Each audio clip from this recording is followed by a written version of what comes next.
আমি কেন স্মৃতিবাপীর বিয়েতে গেলাম তার জন্যই ফারহানা বিতি আমার সাথে কথাই বলে না, এমনই কথা বলছে তৃষা।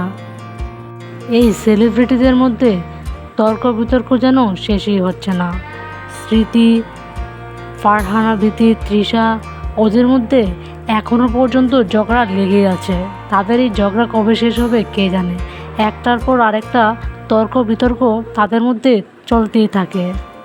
কেউ কাউকে এক কথা চার দিয়ে কথা বলে না। এখন আবার সবাই স্মৃতির সাপোর্টে, স্মৃতির দলে সবাই যোগদান করেছে। এই সবাই একসাথে যোগ হয়ে ফারহানা বিতিকে নিয়ে অনেক সমালোচনা করে এবং এই নিয়ে সোশ্যাল মিডিয়াতেও তারা অনেক কথাই বলে ফেলে। এতদিন পর্যন্ত ফুড লাভার বন্যার সাথে সবারই ঝামেলা ছিল, কিন্তু এখন ফুড লাভার বন্যা স্মৃতির দলে।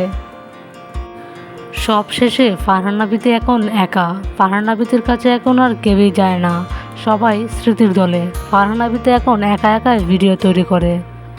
যে ফারহানা বিতি কিনা সবাইকে এত দূরে পৌঁছে দিয়েছে, সেই ফারহানা বিতিকে এখন আর কেউ মনে রাখেনি।